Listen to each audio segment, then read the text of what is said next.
अब देखिए, आपको याद होगा एक्सरसाइज 10.4 हमारी चल रही थी। एक्सरसाइज 10.4 नाइन्थ क्लास की सर्कल टॉपिक है और बड़ा ही इंपॉर्टेंट एक्सरसाइज है ये, और इस एक्सरसाइज का ऑलमोस्ट हर क्वेश्चन जो है बहुत इंपॉर्टेंट है। लेकिन अभी जो है मैं मोस्ट इंपॉर्टेंट क्वेश्चंस करवा रहा हूं, तो ये क्वेश्चन नंबर 2 है जिसको हम मोस्ट इंपॉर्टेंट क्वेश्चन कंसिडर करते हैं यहां पर। आप देखिए क्वेश्चन नंबर 2 क्या है। Two circles, sorry, if two equal chords of a circle, आपके पास एक सर्कल है, ठीक है जी, ये एक सर्कल है। We have a circle, I am sorry ये सर्कल जैसा बना नहीं, दोबारा बना लेते हैं। Okay, so we have a circle, here we have a circle. ये थोड़ा थोड़ा सर्कल से मिलता जुलता बना है। देखिए, if two equal chords of a circle intersect within the circle, आपके पास दो कॉर्ड्स हैं। अब देखिएगा, ध्यान दीजिएगा, एक कॉर्ड है ये और एक कॉर्ड है ये। मैं नाम दे देता हूं इसे ए बी, इसको नाम दे देता हूं C D. Okay, so we have a pair of chords, और गिवन क्या है वो आप देख लीजिए। गिवन ये है कि chord A B is equal to chord A B is equal to chord C D, ये गिवन है। इसके अलावा लिखना क्या है, a circle with centre O. हमें क्या गिवन है, एक सर्कल है विद सेंटर ओ, ठीक है, एक सर्कल विद सेंटर ओ, ये है सेंटर ओ। ए बी एक कॉर्ड है, सी डी एक कॉर्ड है, दोनों कॉर्ड्स एक दूसरे को इंटरसेक्ट कर रही है, ठीक है। ये दोनों कॉर्ड्स एक दूसरे को एक ही पॉइंट पर इंटरसेक्ट कर रही हैं और हमने नाम दे दिया इस पॉइंट को P। सपोज कर लीजिए इस पॉइंट को हम नाम दे देते हैं जहां पर ये इंटरसेक्ट कर रही है, ये पॉइंट है P, ठीक है जी। मैं फिर से बता देता हूं, ये सर्कल है with centre O, A B और सी डी दो कॉर्ड्स हैं, एक दूसरे को P पर इंटरसेक्ट कर रहे हैं, chord A B chord C D के बराबर है, ये गिवन है आपको। अब एक्चुअली आपको प्रूफ क्या करना है वो देखिएगा। आपको कहा गया है you have to prove that the segments of the chord of one chord are equal to corresponding segments of other chord. यानी कि आपको प्रूव करना है, you have to prove that, ध्यान रखिएगा, AP is equal to CP, और दूसरा क्या प्रूव करना है, BP is equal to DP. ये दो चीजें आपको प्रूव करनी है, ठीक है जी। क्या प्रूव करना है, you have to prove that AP is equal to CP। आपको प्रूव करना है कि AP जो है वो CP के बराबर है, दूसरा प्रूव करना है कि BP जो है वो DP के बराबर है। फिर से देखिए, AP CP के बराबर है, ओके, और BP DP के बराबर है, ये आपको प्रूव करना है। तो इसके लिए एक कंस्ट्रक्शन आपको करना पड़ेगा, और कंस्ट्रक्शन देखिए कुछ ज्यादा मुश्किल नहीं है। कंस्ट्रक्शन देखिए,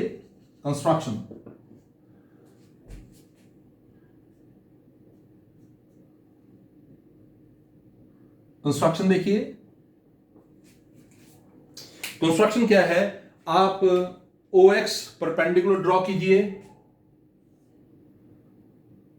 OX परपेंडिकुलर ड्रॉ कीजिए AB के ऊपर, और OY परपेंडिकुलर ड्रॉ कीजिए CD के ऊपर, ठीक है जी। OX परपेंडिकुलर ड्रॉ कीजिए AB के ऊपर, OY परपेंडिकुलर ड्रॉ कीजिए CD के ऊपर, और फिर आप क्या करेंगे, ये ज्वाइन कर लेंगे इस तरह से, ओके, OP को ज्वाइन कर लेंगे। तो क्या आपका कंस्ट्रक्शन पार्ट क्या है, मैं फिर से आपके लिए बता दूं। आपने क्या करना है, draw OX perpendicular to AB, OY perpendicular to CD and join OP। OX perpendicular AB, OY perpendicular CD, okay, OY जो है वो परपेंडिकुलर है CD के ऊपर, आप देख लीजिए, OY जो है वो परपेंडिकुलर है CD के ऊपर, और OP को आपने ज्वाइन कर दिया, बस इतना सा, ठीक है जी। मैं फिर से बता रहा हूं, गिवन एक circle with centre O, AB और CD दो कॉर्ड्स हैं, इंटरसेक्ट कर रहे हैं P पर, और AB जो है वो CD के बराबर है, ये भी गिवन है। आपको क्या प्रूव करना है, you have to prove that AB का ये पार्ट AP और CD का ये पार्ट CP, ये दोनों इक्वल है। AB का पार्ट BP और CD का पार्ट DP, ये इक्वल है। कंस्ट्रक्शन किया उसके लिए आपने, ये कंस्ट्रक्शन है कि आपने OX को परपेंडिकुलर ड्रॉ किया AB पर, OY को परपेंडिकुलर CD पर और OP को ज्वाइन कर दिया, कुछ इस तरह से। अब मैं क्या करने जा रहा हूं, लुक एट इट। अब मैं ट्रायंगल, जरा अब देखिएगा, ट्रायंगल OXP और OYP, ये प्रूफ है जी। इन triangle OXP and triangle OYP, ठीक है जी। ट्रायंगल OXP को देखिए, ट्रायंगल OYP को देखिए। ट्रायंगल OXP और OYP को अगर आप देखेंगे तो आपको एक चीज समझ आएगी। मैं आपको बता दूं, OX जो है OY के बराबर होगा। क्यों होगा वो देखिए। आपके ख्याल में OX OY के बराबर क्यों होगा? क्योंकि गिवन है कि AB जो है वो CD के बराबर है, तो equal chords are equidistant from centre, ये रीजन होगा। क्या रीजन है?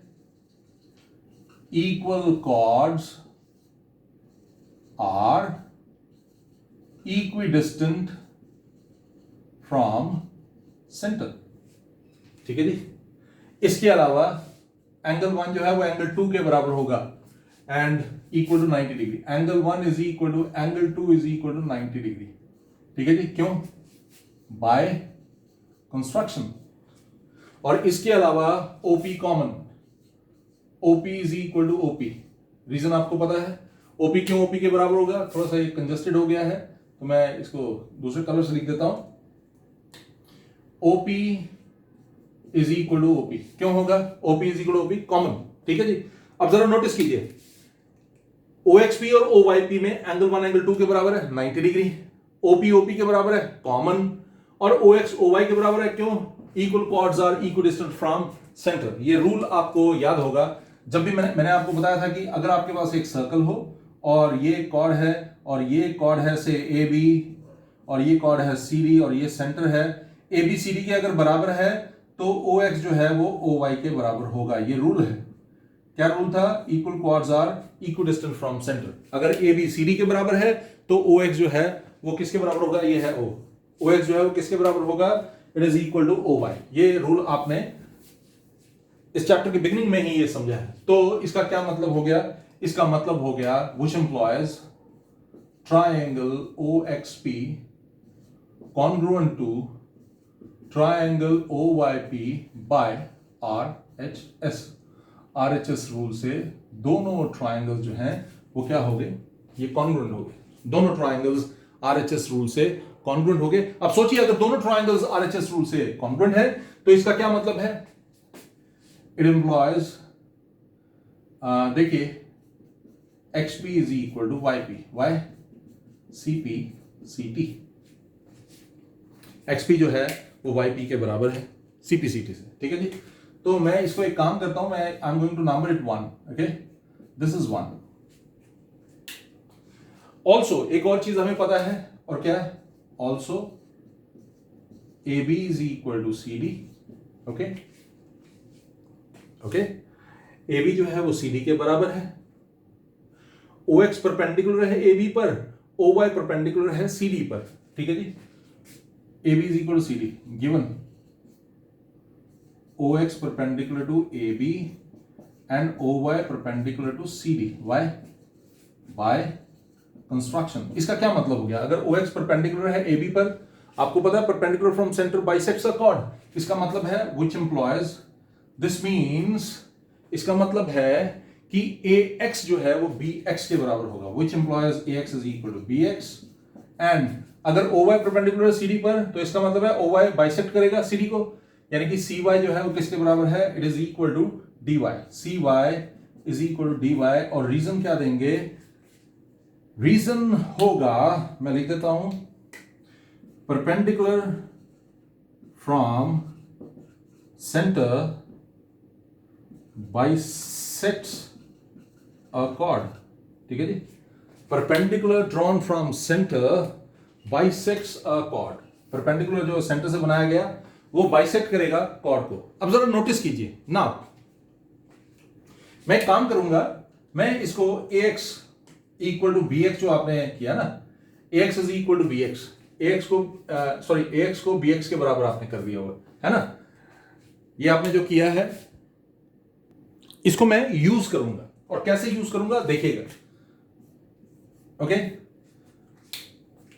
ए B is equal to C D, बार बार हमने लिखा है ना, again A B is equal to C D, okay, A B C D के बराबर है, तो इसका मतलब है half of A B half of C D होगा। I am sure you people will agree, मुझे पूरा यकीन है कि आप अग्री करेंगे।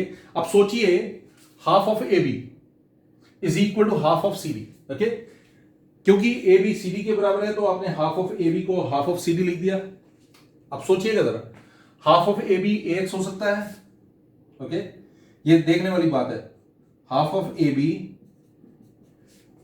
ए एक्स हो सकता है और half of C D C Y हो सकता है ना, is equal to C Y. Half of A B is equal to A X आप लिख सकते हैं और हाफ ऑफ सी डी को आप ए वाई लिख सकते हैं। एक बात नोटिस कीजिएगा इस बात को, या और हाफ ऑफ ए बी तो बी एक्स भी हो सकता है और हाफ ऑफ सी डी तो डी वाई भी हो सकता है। आई am sure you people will agree, okay. देखिए क्या हुआ, मैं फिर से आपको बता देता हूं, बड़ी सिंपल सी बात है, half of A X sorry half of A B A X half of C D C Y, half of A B A X half of C D C Y, लेकिन हाफ ऑफ ए बी तो B X भी हो सकता है और half of C D तो D Y भी हो सकता है। क्यों ऐसा हो सकता है? क्योंकि ए एक्स बी एक्स के बराबर है, सी वाई डी वाई के बराबर है, तो ऐसा आप लिख सकते हैं, है ना। तो A X is equal to C Y और B X is equal to D Y, आप दोनों यहां पर मेंशन कर सकते हैं। अब एक काम करते हैं, ये जो पार्ट है इसको मैं नंबर देता हूं 2, दिस इज 2, ओके। अब मेरे पास जगह नहीं थी इसलिए मैं इसको इस तरह से मार्क कर रहा हूं, आप मत ऐसे कीजिएगा, और इसको ना मैं नंबर दे रहा हूं 3। देख लीजिए, इस पॉइंट को मैंने नंबर दिया है 1, इसको नंबर दिया है 2, इसको नंबर दिया है 3। होप आप इस बात को समझ रहे होंगे, ठीक है जी। अब मैं क्या करने जा रहा हूं वो समझने वाली बात है, subtract 1 from 2, subtract 1, okay, 1 this 1 from 2, मैं 1 को 2 से सब्ट्रैक्ट करूंगा, जरा नोटिस कीजिएगा, सब्ट्रैक्ट 1 फ्रॉम 2, जरा देखिए 1 क्या है, 1 है xp, ax में से xp को माइनस कीजिए, ये पूरा ax है, इसमें से xp को माइनस करेंगे, देखिए क्या आएगा ap, ओके। yp को माइनस करेंगे cy में से, देखिए yp को माइनस करेंगे cy में से, cy में से yp को माइनस करेंगे, मेरे ख्याल में cp आएगा, ठीक है जी। तो ap is equal to cp तो आपने प्रूव कर दिया, सिंपल था, ठीक है, तो कोई बात नहीं। अब दूसरा पार्ट, एक और पार्ट जरा नोटिस कीजिए, सब्ट्रैक्ट, अगले पार्ट में हम क्या करेंगे वो देखिए, सॉरी सब्ट्रैक्ट नहीं करेंगे, इसमें ऐड करेंगे, ऐड। सोचिए मुझे चाहिए बीपी और डीपी, ये है बीपी और ये है डीपी। अगर मैं बीएक्स में एक्सपी ऐड कर दूं तो बीएक्स है क्या कहीं पर? ये है। अगर मैं बीएक्स में, ये है बीएक्स, तो अगर मैं बीएक्स में एक्सपी ऐड कर दूं, आई एम सॉरी ये है बीएक्स, है ना, बीएक्स में अगर मैं एक्सपी ऐड कर दूं तो क्या होगा, जरा सोचिए। बीएक्स में मैं एक्सपी ऐड करूंगा, बीएक्स और एक्सपी कहां पर है, ये है थर्ड और फर्स्ट में, ऐड 1 and 3, जरा नोटिस कीजिए 1 और 3 को मैं ऐड करने जा रहा हूं। एक्सपी 1 क्या है, XP is equal to YP, और 3 क्या है, BX is equal to DY. तो एक्सपी प्लस बीएक्स, सोचिए एक्सपी प्लस बीएक्स क्या बनने जा रहा है, it is going to become XP plus BX is going to become BP, okay. 1 और 3 को आप ऐड कर रहे थे तो Y जो है उसको DY में ऐड करना पड़ेगा, ओके। YP DY में ऐड करेंगे तो आपके पास आ जाएगा DP, hence proved. I am sure कि आपको ये कंसेप्ट जो है वो समझ आया होगा, बड़ा सिंपल सा कंसेप्ट था, कुछ भी ऐसा नहीं था जो आप ना कर सके, बड़ा सिंपल था। एक सर्कल था, ABCD के बराबर गिवन था, इंटरसेक्ट कर रहा है P पर, आपने परपेंडिकुलर ड्रॉ किया, तो परपेंडिकुलर ड्रॉ करने के बाद आपने क्या किया, पहले OXP और OYP को कॉन्ग्रुएंट प्रूव किया, जिसके कारण XP YP के बराबर हो जाएगा। अब आपको पता है AB CD के बराबर है और OX परपेंडिकुलर AB पर, OY परपेंडिकुलर CD पर, तो हाफ ऑफ OX अगर AB पर परपेंडिकुलर है तो X हो गया BX के बराबर, OY CD के बराबर है, परपेंडिकुलर है तो CY DY के बराबर हो गया, ठीक है। अब AB CD के बराबर है तो हाफ AB हाफ CD के बराबर होगा, हाफ ऑफ AB, क्योंकि आपने लिखा है कि AX BX के बराबर है तो हाफ ऑफ AB AX हो गया। आपने लिखा CY DY के बराबर है तो हाफ ऑफ CD CY हो गया, लेकिन हाफ ऑफ ए बी अगर ए एक्स है तो हाफ ऑफ ए बी तो बी एक्स भी है, okay. Half of C D अगर सी वाई है तो हाफ ऑफ सी डी तो डी वाई भी है, तो B X is equal D Y दोनों लिया आपने, A X is equal C Y, B X is equal D Y. इसको नंबर 2 दिया, इसको नंबर 3 दिया। पहले काम क्या किया आपने, यू सबट्रैक्टेड 1 फ्रॉम 2, आपने पहले को दूसरे में से सबट्रैक्ट कर दिया, ए एक्स माइनस एक्स पी किया, ए पी आ गया, सी वाई माइनस वाई पी किया, सी पी आ गया। आप चाहें तो एक लाइन यहां पर ऐड कर सकते हैं, ठीक है, सबट्रैक्ट करके दिखा सकते हैं कैसे, A X minus X P is equal to C Y minus Y P. अब करके दिखाइए, अच्छा लगता है उसमें। और ऐड 1 एंड 3 करेंगे तो उसमें भी आप करके दिखाइए, X P plus B X is equal to Y P plus D Y, आपका यही बनने जा रहा है। आई एम श्योर कि आपको ये समझ आया होगा। बहुत ही इंपॉर्टेंट क्वेश्चन है, इस एक्सरसाइज का ऑलमोस्ट हर क्वेश्चन इंपॉर्टेंट है, लेकिन पर्टिकुलरली जब हम बात करते हैं क्वेश्चन नंबर 2 की, क्वेश्चन नंबर 5 की, क्वेश्चन नंबर 6 की और क्वेश्चन नंबर 3, टोटल 6 क्वेश्चन है, लेकिन 2, 3, 5 और 6 मोस्ट इंपॉर्टेंट है। आपको मैं बता दूं, अक्सर क्वेश्चंस इन क्वेश्चंस में से एक क्वेश्चन जरूर एग्जाम में आता है।